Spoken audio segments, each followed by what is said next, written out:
Assalamualaikum warahmatullahi wabarakatuh. Kami dari kelompok 8 ingin apa teman-teman? Ingin mencari dan mengevaluasi informasi. Sebelum itu kami akan memperkenalkan diri kita masing-masing. Grem, Jeki, ayo. Faiz, ayo. Ifail, ayo. Fatan, ayo. Assalamualaikum warahmatullahi wabarakatuh. Di sini saya akan menjelaskan tentang menggunakan kata kunci yang efektif. Nah, maksudnya itu untuk meningkatkan visibilitas konten di mesin pencari seperti Google agar mudah ditemukan oleh audiens yang tepat, menarik lalu lintas target, dan pada akhirnya membantu mencapai tujuan bisnis atau konten seperti meningkatkan penjualan, leads, atau pemahaman dengan ucapan istilah pencarian pengguna dengan informasi yang ditawarkan. Nah, lanjut kita akan ke cara penggunaannya. Nah, untuk cara penggunaannya itu pertama ada tentukan kata kunci yang tepat. Nah, seperti spesifik dan relevan, kata kunci ekor panjang atau long tail, pahami niat pencarian, informasional, navigasional, dan komersial atau transaksional. Yang kedua itu ada teknik pencarian lanjutan, yaitu seperti menggunakan tanda kutip, tanda minus, cite, by type, dan menggunakan sinonim. Yang ketiga ada manfaat fitur Google seperti saran otomatis pencarian terkait, Google Scholar, atau filter. Yang keempat ada evaluasi hasil, yaitu seperti memeriksa kembali sumber dan perhatikan volume dan persaingan. Nah, saya di sini akan menjelaskan penggunaan operator boolean. Operator boolean and or not digunakan untuk menyaring hasil pencarian agar lebih spesifik dari relevan dengan menggabungkan atau mengecualikan kata kunci, membantu mempersempit and memperluas or atau menghilangkan not informasi, serta bisa dikombinasikan dengan operator lain seperti tanda kutip, tanda kurung untuk frasa kompleks, dan operator lanjutan seperti Intel atau Wikipedia untuk pencarian lebih canggih di Google. Nah, lalu di sini saya akan menerangkan cara penggunaannya, yaitu cara penggunaannya yang pertama ada tentukan tujuan pikiran apa yang ingin ditemukan, misalnya artikel tentang AI dan keamanan. Lalu yang kedua ada pilih kata kunci, identifikasi kata kunci utama dan sinonimnya, misalnya AI, kecerdasan buatan, cyber security, aman data. Lalu yang ketiga ada gunakan di platform. Gunakan platform, ketik query ini langsung di kolom pencarian Google Scholar, jadi atau database akademik lainnya. Lalu yang keempat ada uji perbaikan. Uji perbaikan jika dihasilkan terlalu banyak digunakan and atau not, jika terlalu sedikit gunakan or. Di sini saya akan menjelaskan menggunakan tanda kutip dan tanda plus. Tanda kutip dan tanda plus mempunyai fungsi berbeda. Tanda kutip untuk mengambil ucapan langsung, judul, atau istilah khusus.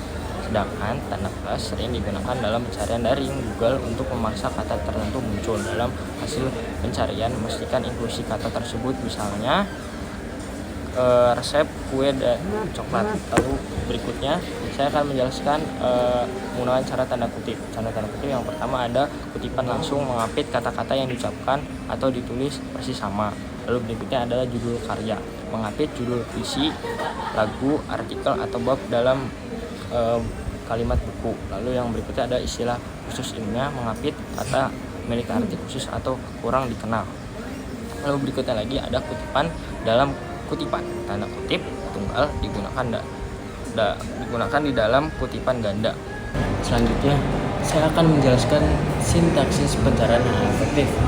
Maksudnya penggunaan simbol, operator, dan kata perintah seperti tanda kutip, minus, atau operator and atau or dalam kotak pencarian mesin telusur seperti Google untuk menyaring dan mempersempit suatu hasil pencarian. Cara menggunakannya yaitu contohnya tanda kutip berfungsi untuk mencari kata-kata persis dalam urutan yang sama. Lalu ada tanda minus, yaitu untuk mengecualikan kata, dan tanda spasi atau N yaitu untuk mencari hasil dan mengandung kedua kata kunci, dan yang terakhir itu OR untuk mencari hasil yang mengandung salah satu kata kunci tersebut. Selanjutnya, saya akan menjelaskan cara menggunakan Google Scholar, yaitu mesin pencari gratis yang dikhususkan untuk literatur akademik.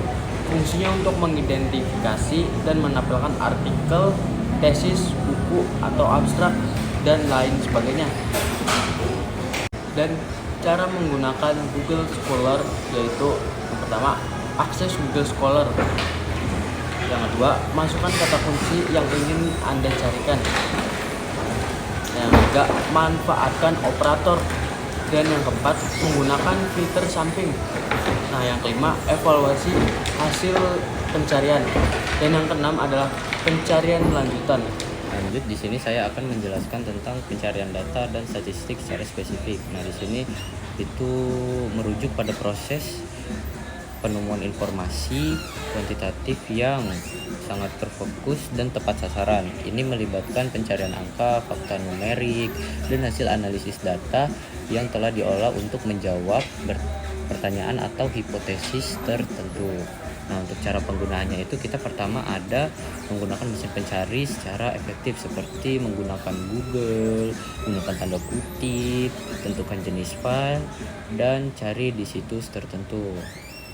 Yang kedua itu ada menggunakan situs web dan database resmi. Sumber data yang paling akurat biasanya berasal dari lembaga resmi pemerintah atau organisasi internasional seperti Badan Pusat Statistik Indonesia atau BPS, Bank Dunia, Open Data, Google Public Data Explorer, dan Organization for Economic Cooperation and Development atau OECD. Yang ketiga ada menggunakan database akademik untuk penelitian yang lebih mendalam. Database akademik seringkali menyediakan akses ke studi dan laporan statistik terperinci, yaitu seperti Google Scholar yaitu mesin pencari khusus untuk literatur akademik. Yaitu dengan menggunakan Google Scholar dapat membantu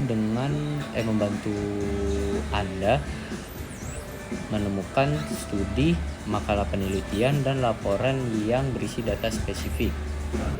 Saya akan menjelaskan tentang penggunaan Google Alert untuk memantau informasi. Maksudnya adalah Google Alert adalah layanan gratis dari Google yang mengirimkan notifikasi email secara otomatis saat konten baru seperti artikel, berita, blog, video, dan lain-lain muncul secara online yang sesuai dengan kata kunci atau topik. Reputasi merek, perkembangan topik akan menemukan aktivitas kompetitor tanpa perlu terus-menerus mencari secara manual. Berfungsi seperti dalam riset virtual pribadi untuk tetap up to date. Cara menggunakannya, contohnya untuk bisnis, pantau nama perusahaan, terusnya nama produk unggulan atau nama kompetitor. Kedua, untuk penulis, pertama ada pantau nama Anda. Kedua ada topik spesialisasi Anda atau judul buku Anda. Ketiga ada untuk industri. Pertama, pantau aplikasi belajar. Terusnya kedua, resep sehat populer. Ketiga, tren fashion Indonesia. Selanjutnya saya akan menjelaskan tentang menggunakan Google Drive untuk menyimpan pengelola dokumen penelitian. Maksudnya adalah Google Drive untuk menyimpan dan mengelola dokumen penelitian dengan fitur penyimpanan awan, organisasi folder, kolaborasi real time lewat dokumen, sheet, atau slide. Terusnya ada fitur pencarian dan akses lintas serta keamanan data buat folder khusus riset di Drive. Unggah file PDF, Word, data. Gunakan Google Docs untuk menulis dengan simpan otomatis dan manfaatkan fitur berbagi untuk kolaborasi dengan tim atau pembimbing. Cara menggunakannya adalah buka Google Drive, akses dari browser atau aplikasi di HP atau laptop. Kedua, ada buat folder khusus untuk riset Anda, misalnya seperti riset judul skripsi. Lalu buat subfolder misalnya seperti literatur, data, atau draft book. Ketiga, ada unggah file. Unggah file adalah penelitian yang sudah ada PDF, Word, Excel, ke folder yang sesuai. One is the loneliest number that you'll ever do. Two can be as bad as one. It's the loneliest number since the